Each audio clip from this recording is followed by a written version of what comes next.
Okay, let's get into your reading, Gemini.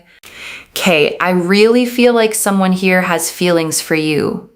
They feel very connected to you, but they are not being super forward, okay? So the moon here is about hiding, like sort of this hiding energy, not necessarily expressing this, like really just suppressing, okay? Not expressing, but suppressing, keeping it to themselves. There's a sort of hiding energy coming through with the moon, but the moon also does show emotion, right? It's ruled by Pisces and it's ruled by Neptune, which is a very spiritual planet. And I want to hold that one thing in the title up front, okay? Because you're going to find out by the end of this reading exactly what it is that made this person love you twice as much. And it isn't your looks. And it isn't anything you did to impress them. It's something much simpler and much bigger than that. And I'll let the cards build all the way up to it. So listen, if you're here, I feel like this reading found you for a reason. You are here for a reason. This is meant for you. If you're seeing this, it's 100% meant for you. Let me just tell you this, okay? Do not skip this. I am telling you, such a powerful energy here. This person feels so connected to you. Boom. You cannot make this up, okay? And the moon card shows a path running between two towers, okay? A dog and a wolf howling up at it, a crayfish crawling out of the water, and everything lit in that half light where nothing shows its full shape. And it's the perfect card to open this because it's the card of things kept hidden, of feelings under the surface, of an emotion that's real, but not yet brought into the light. And I want you to understand what that means about this person from the very start, okay? The silence you've been experiencing from them is not empty. It's full. It's full of something they're holding under the surface, suppressing, keeping to themselves. And the moon is telling you there is a whole emotional world going on in there that you haven't been allowed to see yet. The Ten of Pentacles. The Ten of Pentacles shows that this person feels so connected to you, so drawn to you. They see you as life partner material. They see you as the kind of person they can be with, they can grow with, they can have something work out with. They feel so connected to you and so drawn to you. They literally appreciate you so much, and they literally see that you can be their life partner. And I want to be clear about how significant this specific card is here, okay? Because the Ten of Pentacles is not a crush card. It's not a butterflies card. It shows an old man with his dogs, a couple, a child, 3 generations standing together under an archway with the family crest carved into the stone. It is the card of legacy, of building something that lasts generations. So when this is the card for how they see you, okay, they are not thinking about a fling. They're thinking about a life, the whole architecture of a future, a home, a family, growing old. That's the scale of what they see when they look at you. And that scale is part of why they've gone so quiet, because it's a lot to feel and not know what to do with. And I want to name something specific about being seen this way, okay? Because it cuts both directions. Being seen as life partner material is the most flattering thing in this reading. And it's also the reason for the paralysis, because you don't get nervous about someone you see as temporary.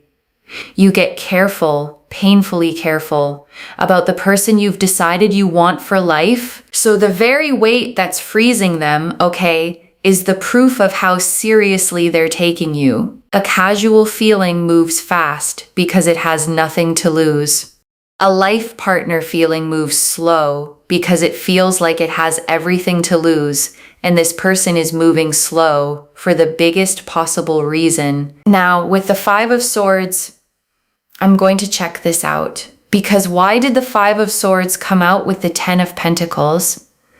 Okay, the Five of Swords. This person loves you a lot. They care so much about you, okay? They feel like you are so, so special. Your person here feels that you are so, so special. You are so kind. You're literally life partner material. The reason why we have this Five of Swords is because they have been so traumatized and hurt in their past, okay? So romantically, they've been so hurt and so frustrated regarding their past. They literally think to themselves, oh my God, I've been through so much in the past. I've gone through so much pain and heartbreak and sadness and frustration and pain and trauma. I've been through so much. And they get scared. They get overwhelmed. They don't know how to cope with it, right? And the Five of Swords shows a figure gathering up swords, okay? A slight smirk, two other figures walking away in the background, heads down, defeated. And it's the card of the hollow victory, of conflict that leaves everyone worse off, of battles that cost more than they gave. And when it shows up around someone's past, it means they walked away from love carrying losses, carrying the memory of fights that scarred them. And I want to be gentle and honest about what that does to a person, okay? Because it explains everything that comes after. When love has hurt someone badly enough, their nervous system stops telling the difference between the person who hurt them and the next person who could. A new love, even a safe one, even the right one, sets off the same alarms as the old danger. So when this person hesitates around you, okay, some of what they're feeling isn't even about you at all. It's an old alarm going off. A body remembering pain and bracing before the mind can catch up and say, no, this one is different. This one is safe. And learning to tell those two apart, okay? The old alarm and the real present is exactly the work they have to do before they can come forward. It's not small work and it's not fast. But the Page of Swords and the Hanged Man both say they're genuinely doing it. And so because they've been through so much like pain and trauma in the past love-wise, they get very scared coming forward, but they know that you are the one, okay? They know that you are the one. They just have to get through that trauma and that pain that they've been through. It's not that they are still hung up on their past situations or connections. It's more so the fact that they've been through so much in the past that obviously they just get really overwhelmed, like doing it again. And I want to sit with that distinction, okay, because it's genuinely important and easy to get wrong. They are not hung up on an ex. This is not someone pining for someone else. The thing holding them back is not another person. It's the memory of pain. And those are completely different blocks. It's a bit like, right? If you've been rejected for a job 20 times, going to that 21st job interview can feel quite overwhelming. Even if you feel like, okay, that's definitely going to be the one, you can still have reservations and doubt.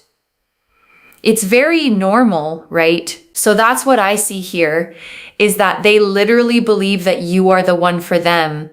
They feel like you are so connected to them. They feel like you are their person, okay? And I want to draw out one more layer of that job interview picture, okay? Because it explains the exact flavor of their hesitation. The person who's been turned down 20 times doesn't just fear the 21st no. They fear their own hope. They've learned that hoping is what makes the rejection hurt. So they protect themselves by refusing to fully hope at all. And that's the quiet battle inside this person, okay? A huge part of them is certain you're the one. And another part is terrified to let itself believe that fully. Because believing it is what would make losing it unbearable.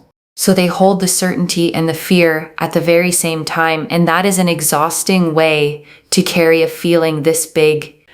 And I want to expand that job interview idea a little, okay? Because it's a really accurate picture of what's happening in them. The person walking into that 21st interview isn't hesitating because they don't want the job. They're hesitating because wanting it so much is exactly what makes it terrifying. The more it matters, the more there is to lose. And the more the old rejections start whispering, and that's this person with you, okay? It's not that you matter too little to act on. It's that you matter so much that acting on it feels enormous, and their scars start speaking up the moment they get close to something real. We got quite a few cards here. 1 second. But they get overwhelmed. They get scared. The Page of Swords. We've got the Page of Swords. They feel like you are their person. They want to have this transformation. They don't want to be stuck, in their ways. And what I mean by that really is that they don't want to be stuck in a cycle, in a situation where the past just affects them. Again, not the past person or anything. It's the past, like trauma and the heartbreak and the sadness and, the overwhelming emotions of what they had to deal with when something didn't work out in the past.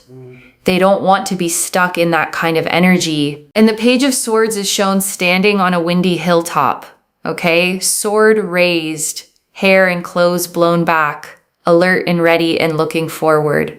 It's the card of new mental energy, of someone deciding to face something with clear eyes, of the first move toward a breakthrough. So this card is genuinely hopeful, okay? Because it means they don't want to stay stuck. They're not resigned to their fear. There's a part of them actively wanting to break the cycle, to be different this time, to not let the past run the future. So they know that you're the one. The Hierophant here shows family energy, okay? This is Taurus energy. You've got double Taurus energy here. We got the Bull here as well. Basically, Taurus is a fixed sign, okay? And it is to do with being locked in when it comes to commitment, when it comes to stability, when it comes to marriage, for example. It's about being locked in and completely faithful, loyal, and committed. So they know that you are the one, okay? They know that you are the one that they want to be locked in with. And the Hierophant shows a robed figure between two pillars, okay? Two students kneeling before him. A hand raised in blessing.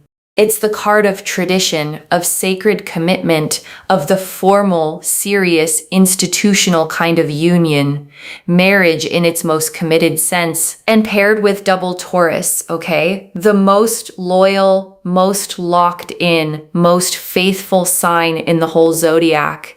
You're getting a picture of someone who does not do things halfway when this person commits.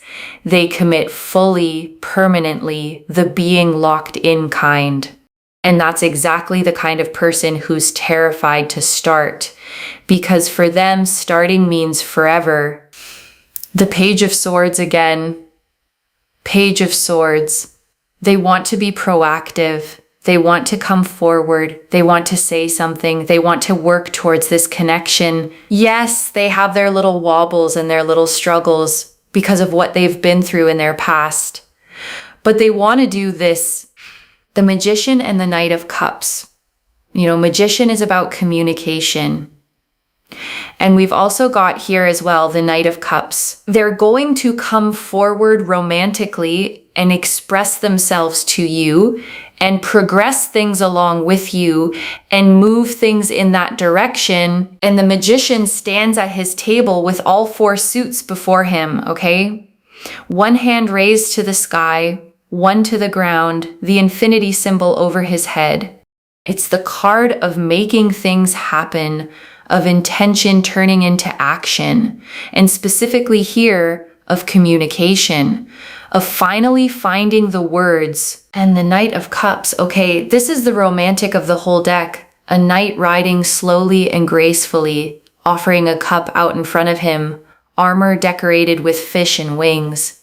He is the card of the lover who arrives with his heart extended, the one who comes bearing feelings, the proposal, the confession, the offering of the heart. So between the Magician and the Knight of Cups, okay, you have the finding of the words and the offering of the heart side by side. This is the reading showing you that the coming forward is genuinely in the cards, not as a fantasy, but as a real movement this person is building toward.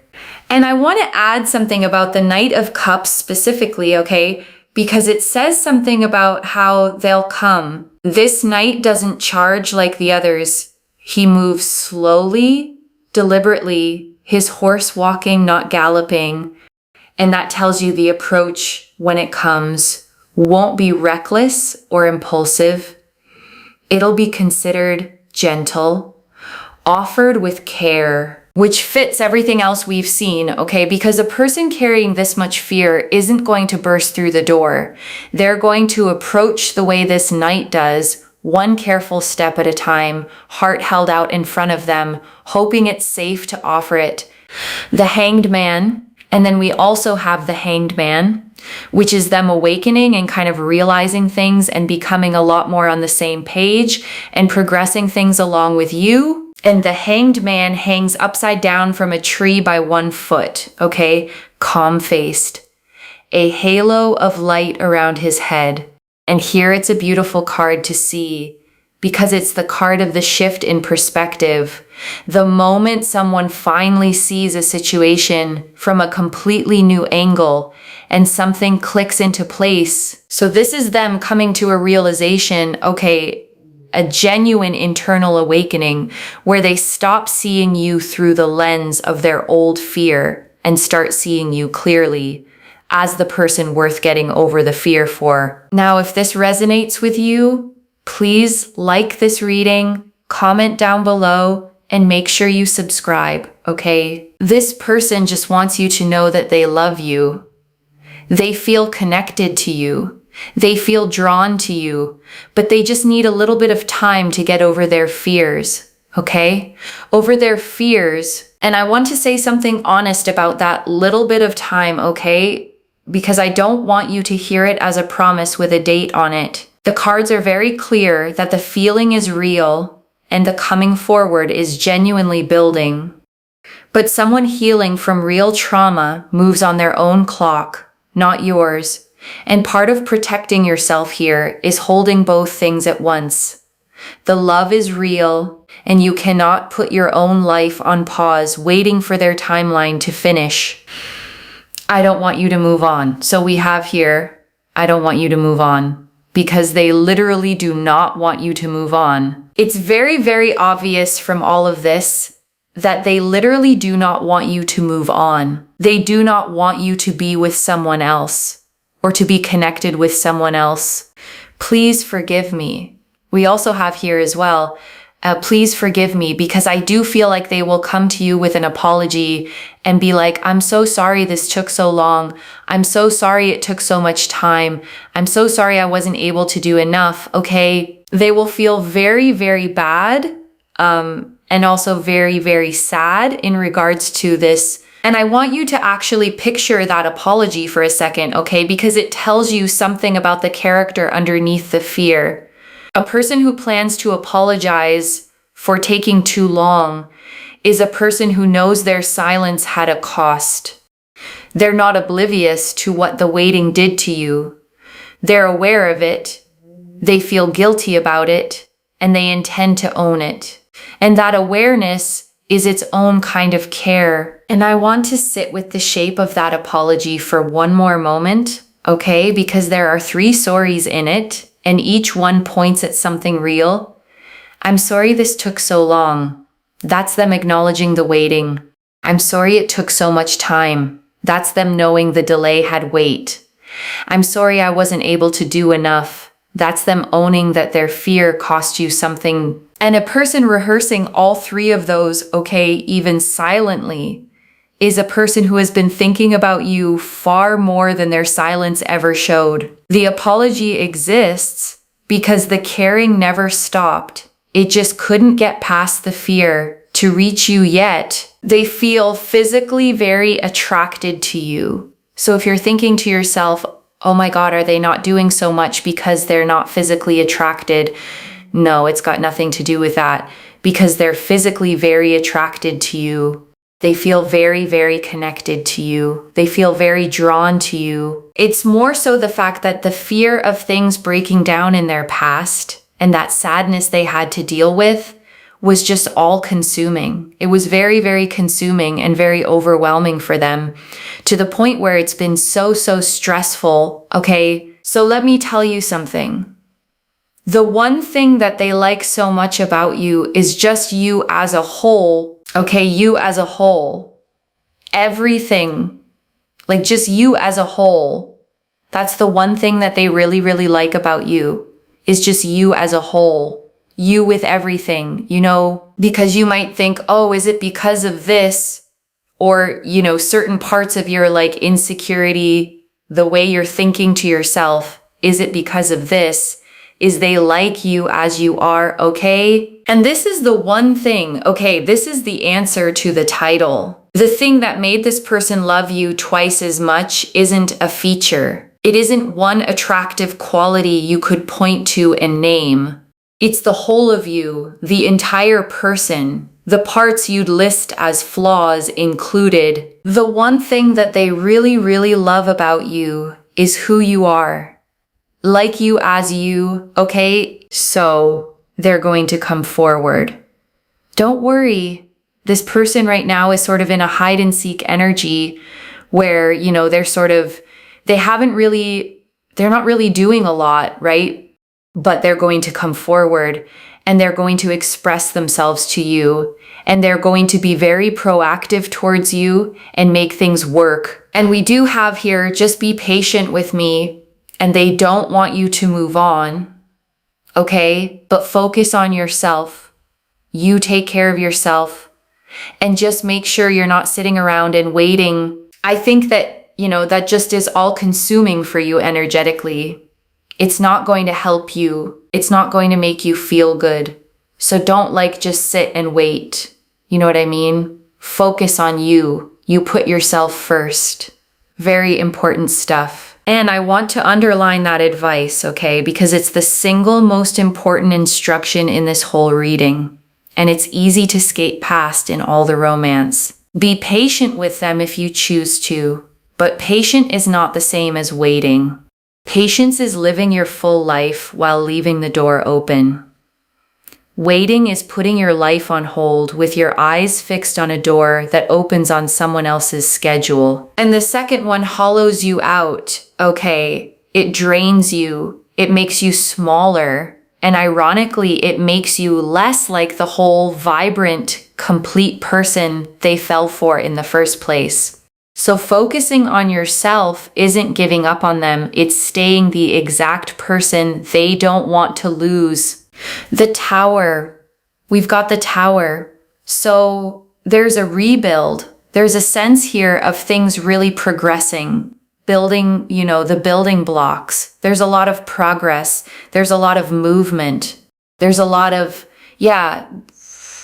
there's just a lot more that is going to happen, basically. And it's like Rapunzel. I remember the story of Rapunzel here, because I feel like they're going to come up and to a degree come in, work for the connection. And I feel like that's really something that's going to happen.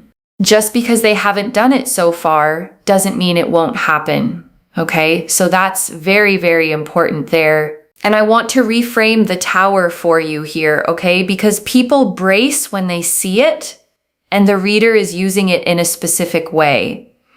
The Tower shows a lightning-struck tower, the crown blown off, figures falling from it. And yes, it's usually a card of sudden collapse, but a collapse clears the ground. And here it's being read as the rebuild, okay? The old structure of fear coming down so that something new can actually be built on cleared ground. The old walls this person hid behind have to fall before they can come forward. And the Tower is that wall coming down. And I want to name why that has to happen first, okay? Because it's the piece people resist. You cannot build something real on top of a structure made of fear. The walls this person put up to survive their past were load-bearing for a while. They genuinely kept them standing, but those same walls are now the exact thing keeping you out. So the tower isn't punishment here, okay? It's demolition before construction. The fearful old structure comes down, sometimes suddenly, sometimes in a single moment of clarity. And on the cleared ground, something honest finally gets to be built. And the reading is telling you that demolition is coming, which means the building is coming right behind it. So let's get another card out, another message card. They love you because you are you. So they love you because you are you. Okay. With all your emotions and all your vulnerabilities and all your sensitivities and who you are as a person, they love you for who you are. That's the one big thing. Okay. It's not that, oh, they just like your body or, oh, they just like, your hobby or something. It's you for you. And I want to slow all the way down here, okay? Because this is the heart of the whole reading and it deserves more than a passing line. They love the parts of you that you've been taught to apologize for, the emotions you think are too much, the vulnerabilities you try to hide, the sensitivities you've been told to toughen out of. Those exact things, okay? The ones you count as your flaws are the things this person looks at and loves, not tolerates, loves. And that's the one thing that made them love you twice as much. The fact that you're wholly, unapologetically yourself, emotions and all. And I want to speak to why that lands so hard, okay? Because if you're like most people who get this reading, you've spent a lot of your life being loved conditionally, loved for what you provide, loved for how you look on a good day, loved for the version of you that keeps the harder feelings tucked away. And conditional love teaches you something quietly toxic, okay? It teaches you that the real you, the whole you, the one with the big emotions and the tender spots, is too much and has to be managed to keep the love from leaving. And this person breaks that rule, okay? They're not loving the managed version. They're loving the one underneath, the one you were sure had to stay hidden. And being loved like that, wholly, without having to perform, is a completely different experience than anything conditional love ever gave you. And so the birds here show they want to fly and soar and conquer and progress things with you. They want to move through the world with you. They want to move through and do a lot more with you. And the number 7 really sticks out here because this 7 of Cups shows they like you for all the things that you do, or the things that you don't do, or the things that you appreciate, or the things you don't appreciate. They like you for you, and that's the most powerful, most important thing that I can tell you in this reading at this time. And the 7 of Cups shows 7 cups floating in the clouds, okay? Each holding something different, a face, a jewel, a wreath, a dragon, a glowing figure. And usually it's a card of too many options, a fantasy and choice. But here it's being read as all the different facets of you, all the many cups that make up a whole person. And this person doesn't want just one of them. They want the whole set, every cup, the full, complicated, complete you. And before the final message, I want to leave a few things to actually hold on to. Okay, the first, the block is fear, not doubt about you, loves. Every card said the feeling is enormous. The 10 of Pentacles, the Hierophant, the double Taurus, life partner, locked in, forever energy.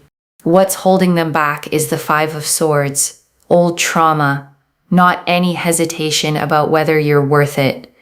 They've already decided you're the one. The second, the one thing they love is the whole of you, not your looks, not one quality, the entire person, emotions and vulnerabilities and sensitivities included. And I want you to actually take that in because you've probably spent years thinking those were the parts to hide. They're the parts that made someone love you twice as much. The third, focus on yourself and mean it. Patient is not the same as waiting.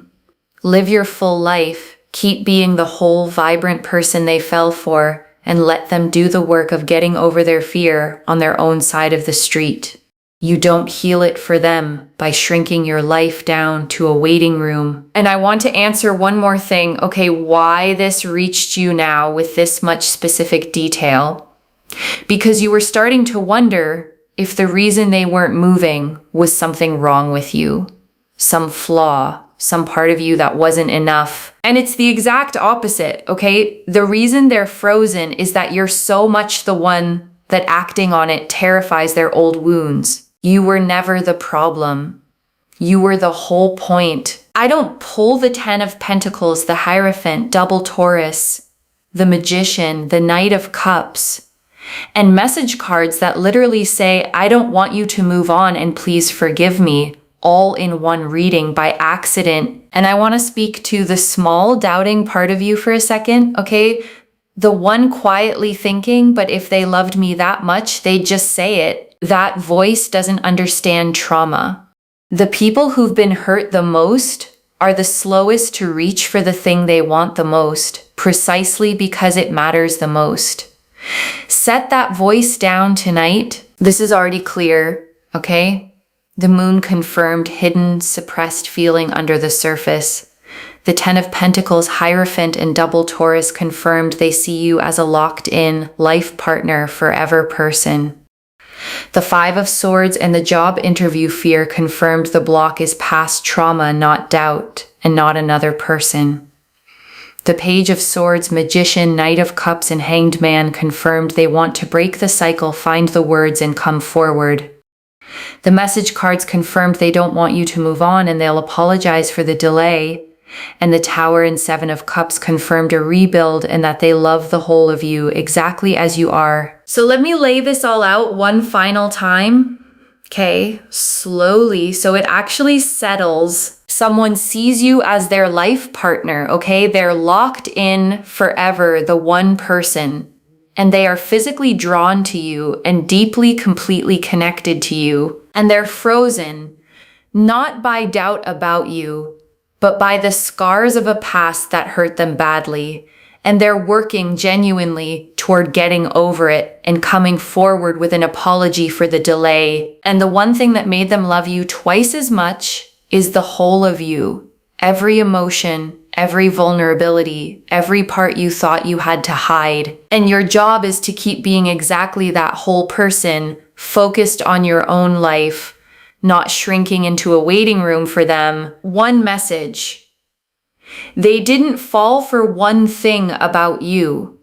They fell for all of you, which is the one thing you can never lose by being yourself. If this resonated, loves, let me know what hit hardest. I genuinely read every comment, okay, even the ones I can't always reply to individually. Your story becomes part of the reason this reading keeps finding the next person who needs it too. Like this reading, and make sure that you're subscribed, and I'll see you in the next one. Wherever you're watching this from, okay, I want you to actually feel this settle in before you go. You have probably spent a long time, okay, believing the way to be loved was to hide certain parts of yourself, to be less emotional, less sensitive, less much, to smooth yourself down into something easier to want. And here is someone who looked at all of it, okay, the emotions, the vulnerabilities, the sensitivities, the whole unedited person, and loved you more for it, not less. So please stop hiding the parts you thought disqualified you, okay? Because they're the parts that made someone fall. The whole of you was never too much. It was the exact thing that made you unforgettable. Take care of yourself. Bye, loves.